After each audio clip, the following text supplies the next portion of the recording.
The lecture hall buzzed with nervous energy as Professor Zelkith's 4 eyes swept across the assembled students.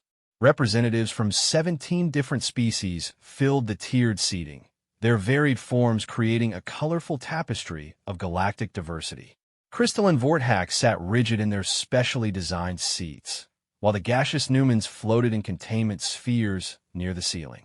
The insectoid Klaxi chittered anxiously among themselves, their mandibles clicking in rapid succession. Today, we discuss one of the most dangerous predator species ever cataloged, Zelkith announced, his scaled hands dancing across the holographic interface. The lights dimmed as a three-dimensional projection materialized in the center of the hall. Behold, the Terran human. A collective shudder rippled through the audience. Even the typically stoic granite-born shifted uncomfortably in their seats, their rocky exteriors grinding against each other with sounds like grinding stone. The projection showed a bipedal creature, seemingly unremarkable compared to the exotic forms present in the room. Do not let their appearance deceive you, Zelkith continued, his voice carrying the weight of academic authority earned through centuries of xenobiology research. These creatures evolved on a death world so hostile that merely existing there constitutes a feat of evolutionary impossibility. The hologram shifted, showing Terra in all its chaotic glory. Massive storms raged across blue oceans while tectonic plates shifted beneath mountain ranges that scraped the sky. Volcanic eruptions painted the night red, while lightning split the heavens in violent displays of atmospheric fury. A Flutterby student raised one of her delicate, butterfly-like appendages. "Professor, surely you exaggerate? No sentient species could evolve under such conditions." Zelkitha's expression grew grave. "I assure you, Cassandra, I do not exaggerate. Terra experiences weather patterns that would obliterate most civilized worlds. Their atmosphere pressure alone would crush a dozen of our species instantly. The gravity is nearly twice what most of us consider survivable long-term. And yet, humans not only survived this environment, they thrived in it." The projection changed again, showing human cities sprawling across continents. Massive structures reached toward the sky, while transportation networks moved millions of beings daily. But what caught the students' attention were the humans themselves, moving through their urban environments with casual ease despite the crushing gravity and harsh conditions. "Note their movement patterns," Zelkith instructed. "Observe how they navigate their environment. They are pursuit predators, evolved to chase prey across vast distances. Their endurance capabilities are legendary among galactic military circles. A human soldier can march for days without rest, carrying equipment that would burden pack animals of other species." Zixtar, a slug-like Malarian, secreted nervous mucus as he spoke. "But, Professor, surely their technology compensates for their physical limitations? All advanced species rely on tools to overcome biological constraints." "An astute observation, but fundamentally flawed," Zelkith replied. "Humans developed their technology while maintaining their predatory instincts. They did not replace their natural abilities, they enhanced them. Watch." The hologram displayed human soldiers in combat scenarios. They moved with frightening coordination, their weapons becoming extensions of their bodies. But more disturbing was their behavior under stress. Where most species would flee or freeze, humans seemed to become more focused, more dangerous. "Their stress response is unique among known sentients," Zelkith explained. "When faced with mortal danger, humans experience what they term an adrenaline rush. Their reaction time increases, their strength multiplies, and their pain sensitivity decreases dramatically. In effect, the closer they come to death, the more dangerous they become." A collective intake of breath swept through the hall. The Etherian students, beings of pure energy, actually flickered with anxiety at this revelation. Furthermore, Zelkith continued, humans are pack hunters. They form strong social bonds and will sacrifice themselves to protect their groups. This makes them unpredictable in diplomatic situations. Where most species can be relied upon to act in logical self-interest, humans may choose seemingly irrational paths to protect others. The Vorthack representative, Shard High, spoke in crystalline tones. These characteristics suggest they should be quarantined as a hazardous species. Why have they been admitted to the galactic community? Because, Zelkith said, his voice dropping to nearly a whisper, they're also capable of remarkable compassion and creativity. Human artists have produced works that move beings to tears across species barriers. Their medical researchers have developed treatments that have saved millions of lives throughout the galaxy. And when allied with humans, military victories that should be impossible become merely difficult. The professor's tail lashed nervously as he continued. There are reports from the Omega sector of a single human freighter crew holding off 3 raider battle groups until military assistance arrived. The ship was designed for cargo transport, not combat. The humans modified it in real time during the battle, turning mining equipment into weapons and cargo containers into armor plating. Nervous chittering filled the hall. Students exchanged glances, their various sensory organs wide with concern and fascination. The most disturbing aspect, Zelkith said, manipulating the projection to show human facial expressions, is their capacity for what they call righteous anger.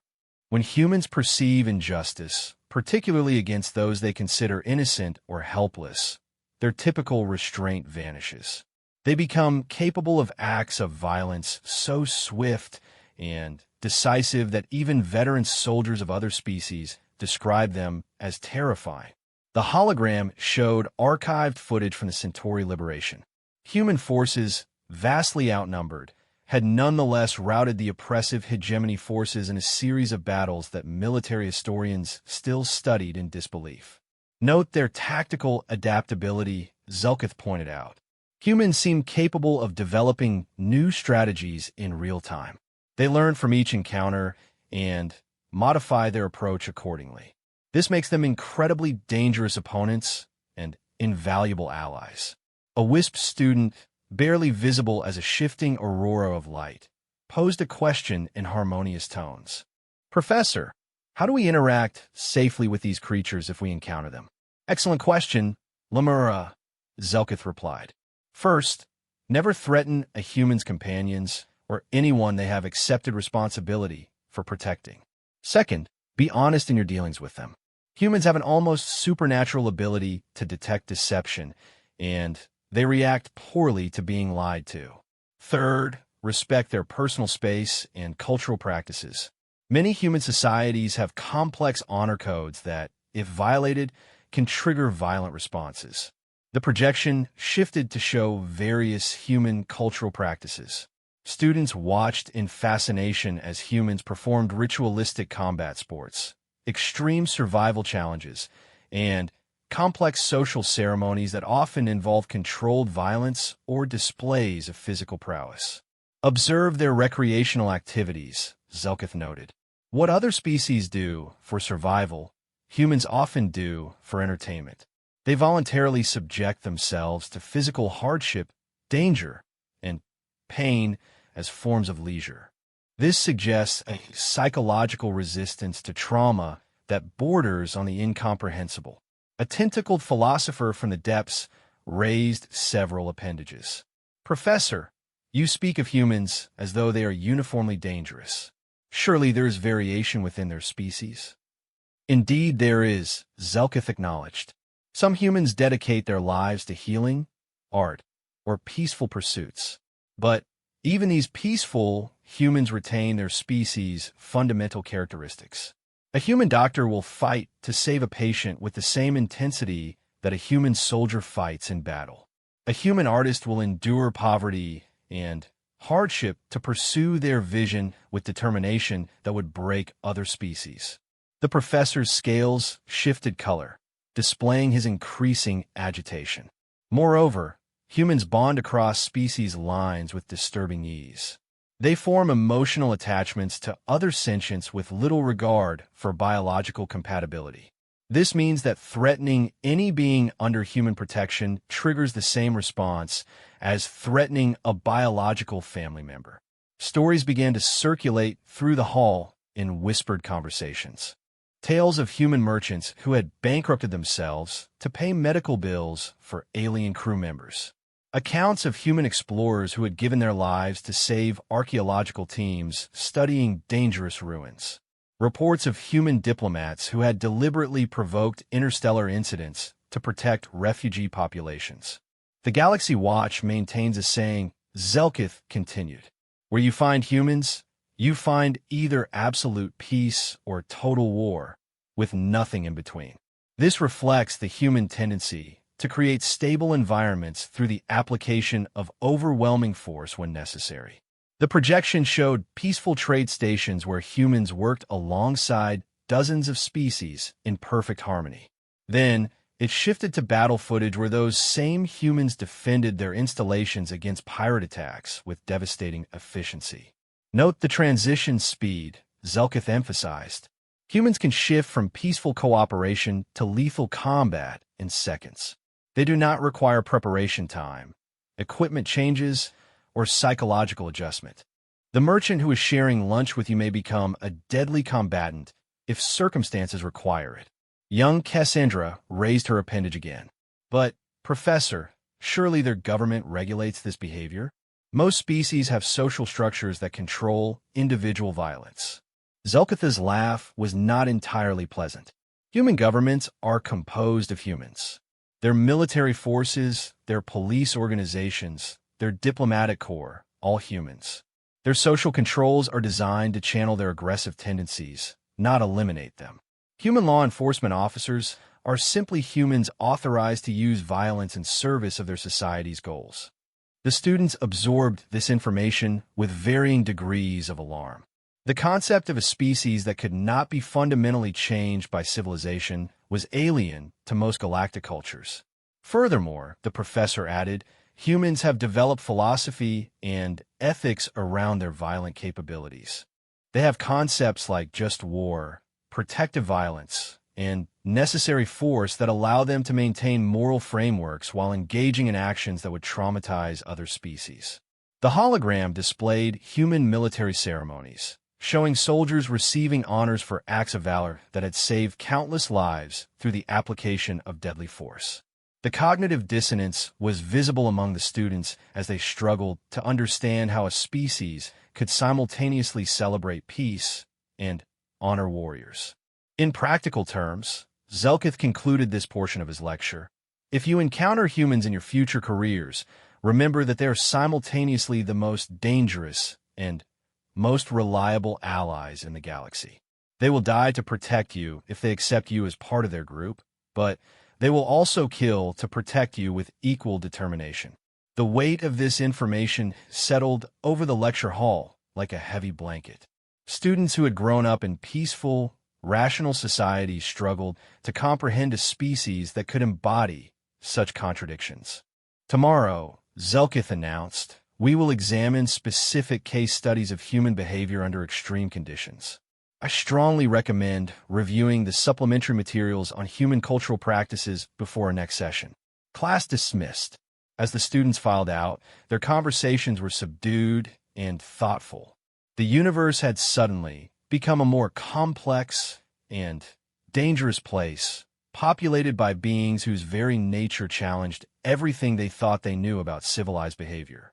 Little did they know that their abstract academic discussion would soon become intensely personal. The corridors of the Galactic University buzzed with excitement and nervous energy as news spread through the academic community.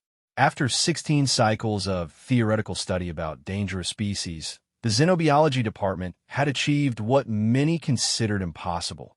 They had convinced a human to participate in their exchange program. Professor Zelkith paced nervously in his office, his 4 eyes reviewing the personnel files that had arrived from Terra. The human designated as Marcus Chun possessed credentials that would be impressive for any species. But knowing what he did about human capabilities, Zelkith found the documentation almost disturbing in its implications. Marcus Chun had served in the Terran Defense Force for 8 cycles before transitioning to academic pursuits. His military record contained redacted sections that suggested involvement in classified operations. His academic achievements included advanced degrees in xenobiology, comparative psychology, and what humans term conflict resolution, a field that apparently involves studying how different species could be convinced to stop fighting each other. What made Zelkith's scales ripple with anxiety was a note in the file indicating that Marcus had specifically requested assignment to frontline diplomatic positions where cross-species understanding could prevent conflicts. In human terms, this probably meant peaceful intentions. In practical terms, it meant a predator species was sending one of its trained killers to study how other species thought and behaved. The irony was not lost on the professor that he would be teaching a course about human dangers to an actual human. 3 days later, Marcus Chun arrived on the university station aboard a converted human cargo vessel that dwarfed most of the sleek diplomatic ships in the docking bays. The ship's utilitarian design and obvious weapon modifications drew nervous attention from security personnel, but all documentation was in perfect order. Humans, it seemed, traveled in vessels designed for survival in hostile environments rather than comfort or aesthetics. Zelkith waited in the arrivals bay with a mixture of professional curiosity and genuine fear. His academic study of humans had been comprehensive, but theoretical knowledge felt inadequate when faced with meeting one of these legendary beings in person. The airlock cycled, and Marcus Chun stepped onto the station. The first thing that struck Zelkith was how the human moved. Every textbook had described their predatory grace, but experiencing it directly was entirely different.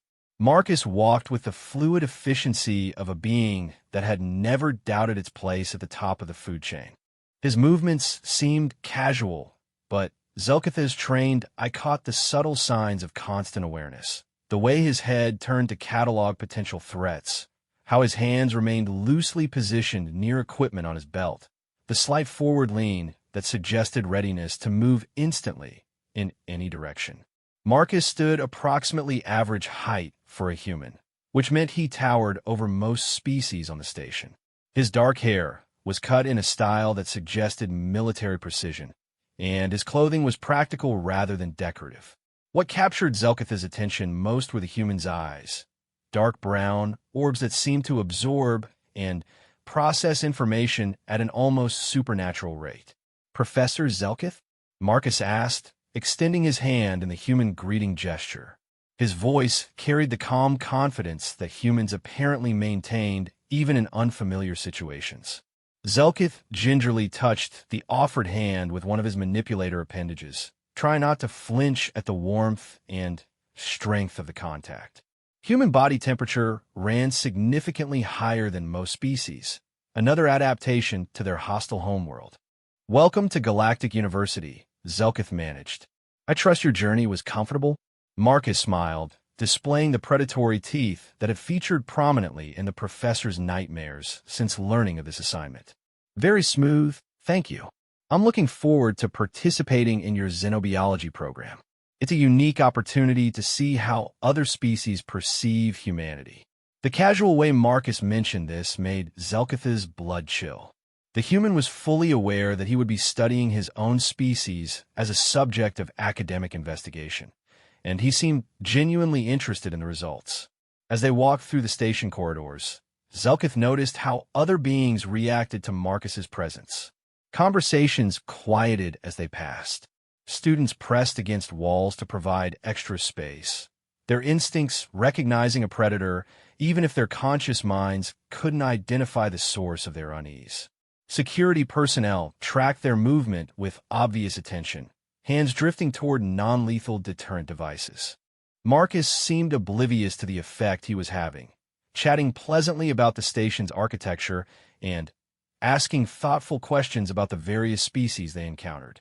His questions revealed a mind that processed information quickly and made connections that impressed even Zelkith's academic sensibilities.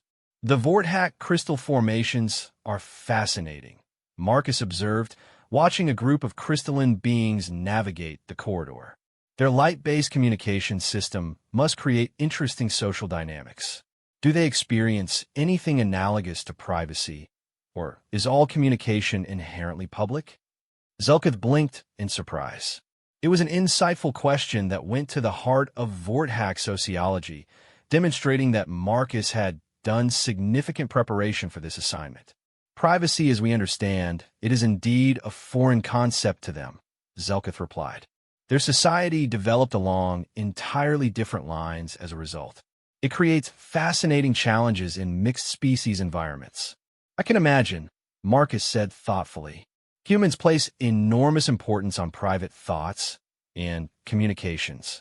The psychological pressure of constant openness would probably drive most of us insane. The casual way Marcus discussed the potential for human mental breakdown made Zelkith realize that this being possessed a level of self-awareness that was both impressive and terrifying. Marcus understood his own species' psychological architecture with clinical precision. They arrived at the guest quarters that had been prepared for the human exchange student. The rooms were larger than standard, designed to accommodate a being from a high-gravity world who might feel claustrophobic in normal accommodations. The environmental controls had been adjusted to provide the increased atmospheric pressure and elevated temperature that humans required for comfort. Marcus examined the quarters with obvious approval. Very thoughtful. The gravity feels a bit light, but I'll adjust. The pressure and temperature settings are perfect. We researched human environmental requirements extensively, Zelkith admitted. We wanted to ensure your comfort during your stay. I appreciate that. Though honestly, we're pretty adaptable. I've lived in everything from Arctic research stations to desert military bases. Humans are designed to function in environments that would kill most species. Again, the casual mention of capabilities that bordered on the supernatural. Zelkith made a mental note to review the environmental tolerance data in his files. If Marcus's comments were accurate, the official numbers might be conservative estimates. Your first class is tomorrow, Zelkith informed him. Introduction to Galactic Xenobiology. I should mention that you'll be attending a lecture about human behavioral patterns. Marcus's laugh was warm and genuine, lacking any trace of offense or concern. That should be interesting. I'm curious to see how accurate your observations are. Humans have been studying ourselves for millennia, and we still don't have all the answers. You don't mind being discussed as a subject of academic study? Not at all. Science is about understanding the universe, including the beings that inhabit it. If studying humans helps other species understand us better, that serves everyone's interests. Besides, Marcus added with another of those predatory smiles, I might learn something about myself I didn't know. As Zelkith prepared to leave, Marcus asked a question that stopped him cold. Professor, I'm curious about something.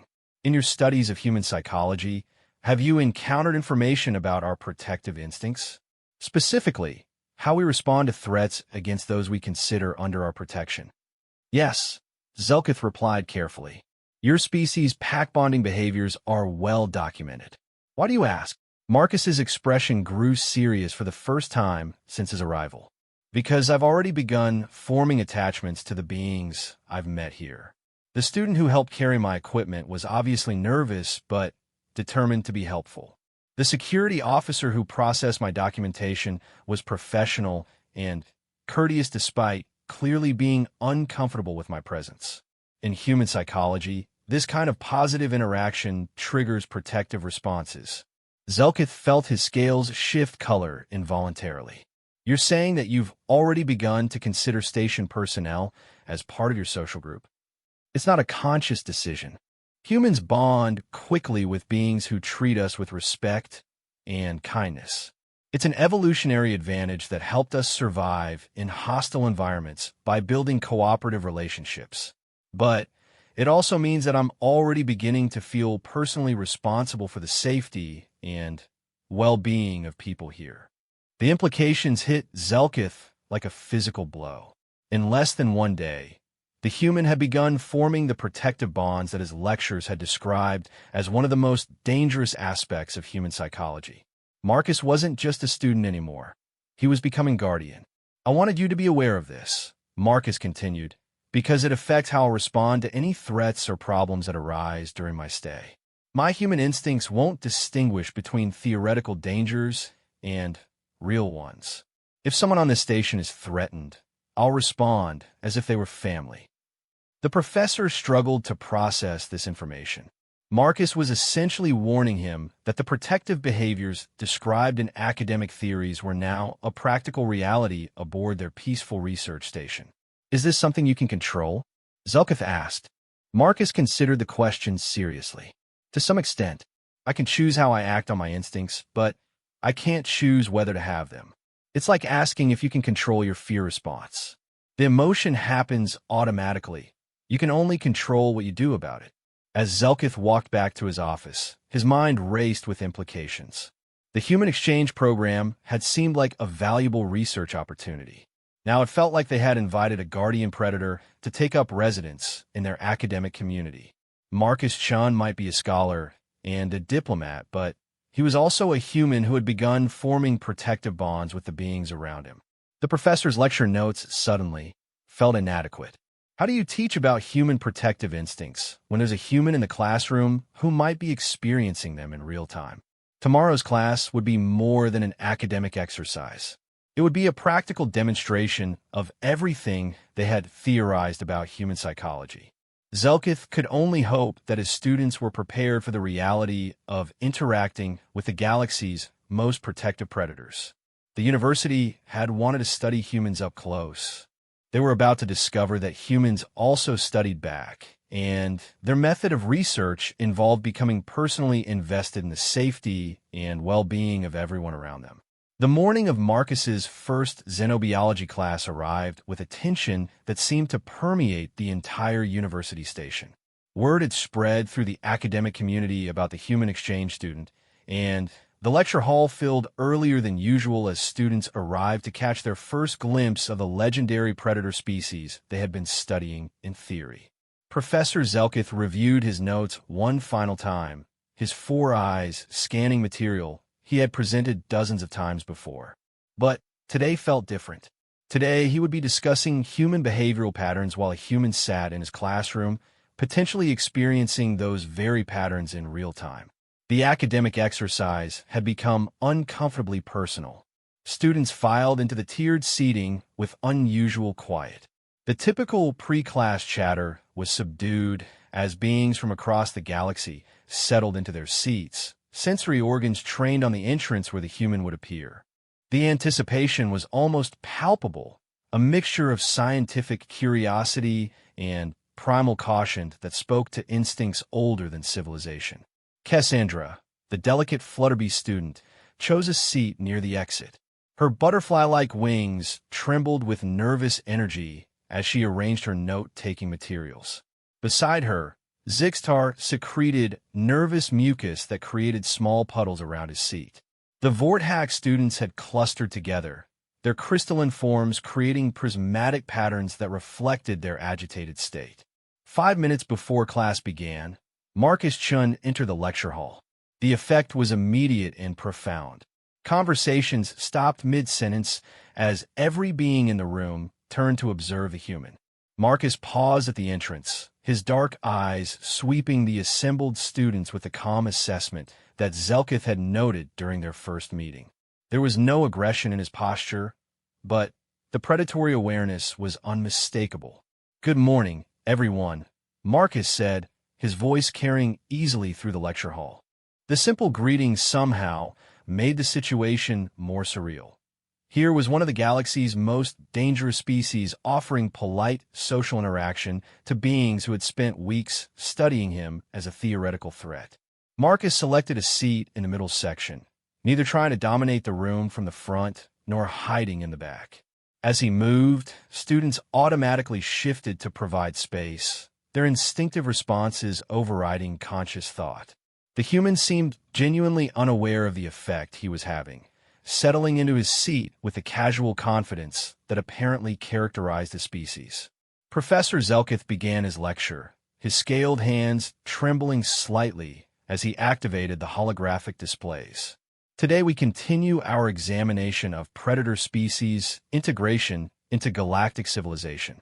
Specifically, we will discuss real-time behavioral observations and cross-species interaction protocols.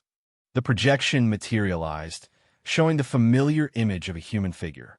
But now, with an actual human present, the academic diagram took on new significance.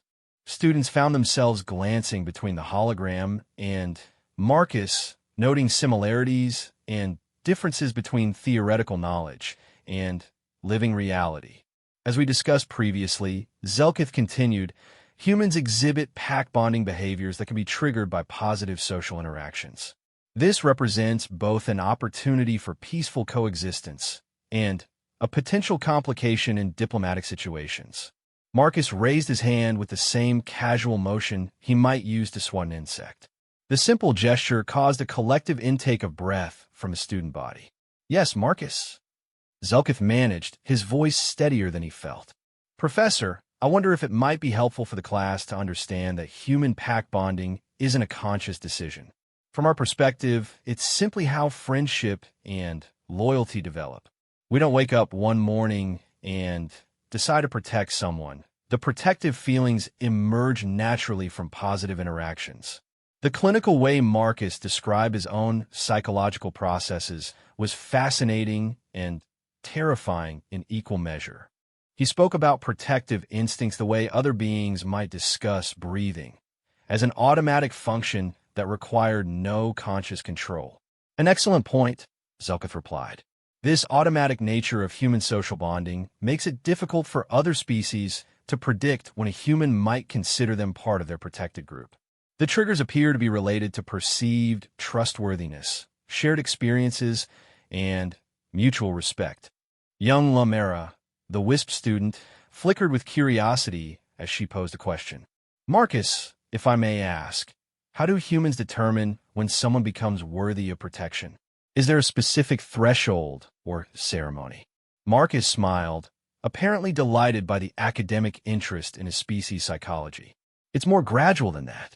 Humans form attachments through accumulated positive interactions. Someone who helps when they don't have to, who shows kindness to others, who demonstrates integrity in small matters. These behaviors signal trustworthiness to human psychology." He paused, seeming to consider how to explain concepts that were intuitive to him, but alien to others. For example, yesterday when I arrived, several station personnel went out of their way to help me navigate unfamiliar systems. They were nervous, I could tell, but they did their jobs professionally and courteously despite their discomfort. The kind of behavior triggers positive responses in human psychology. Zelkith felt his scales shift color as he realized the implications. Marcus was describing the exact behavioral patterns that his lecturers had identified as triggering human protective instincts. The station personnel's professional courtesy had inadvertently activated the psychological mechanisms that made humans so dangerous when their social groups were threatened. Shardhai, the crystalline Vorthack, chimed with concern. "Are you saying that beings who simply perform their duties competently risk becoming objects of human protection? This seems like an unavoidable trap for anyone who interacts with your species professionally." "Not a trap," Marcus corrected gently. "A relationship. Humans don't see protection as a burden we impose on others. We see it as a gift we offer to people we value. The fact that you're asking thoughtful questions about human psychology right now is exactly the kind of behavior that would make a human want to ensure your safety and well-being." The classroom fell silent as students absorbed this information. The theoretical had become intensely practical in a way that no amount of academic study could have prepared them for. Professor Zelkith decided to address the situation directly. "Marcus, you've been on this station for less than 2 days. Are you saying that you've already begun forming protective attachments to personnel here?" "Absolutely," Marcus replied without hesitation. "It started the moment people began treating me with respect instead of just fear. The security officer who processed my documentation, Officer Krillax, was clearly nervous but maintained professional standards. The maintenance technician who showed me how to adjust the environmental controls, I think his designation was Buzzlip, went beyond his basic duties to ensure my comfort. My teaching assistant, Cassandra here, he nodded toward the Flutterby student, who nearly fainted at being directly addressed, volunteered to help me navigate academic protocols despite obviously finding humans frightening. Marcus's voice took on a warmer tone as he continued. These people chose to treat me as a colleague rather than a threat. From a human perspective, that makes them worthy of protection and loyalty. If someone threatened any of them, my response would be immediate and decisive. Zelkith watched his students' reactions with academic fascination tinged by growing alarm. They were witnessing the real-time formation of human social bonds, something that had previously existed only in theoretical models. The casual way Marcus discussed his readiness to use violence to protect beings he had known for less than 2 days was a perfect illustration of everything the professor had tried to convey about human psychology. This raises important questions about human integration into mixed-species environments, Zelkith observed. If humans form protective attachments this quickly, every positive interaction becomes a potential diplomatic complication. Or opportunity, Marcus suggested. Humans who have bonded with a diverse group will work incredibly hard to maintain peace and cooperation within that group. We become natural mediators and protectors of multi-species communities. The trick is understanding that human loyalty, once earned, becomes extremely difficult to lose. Zixtar secreted more mucus as he posed his question. But what happens when human protective instincts conflict with larger political or economic interests? Surely your governments and organizations recognize the potential for problems. Marcus's expression grew more serious. That's where things get complicated.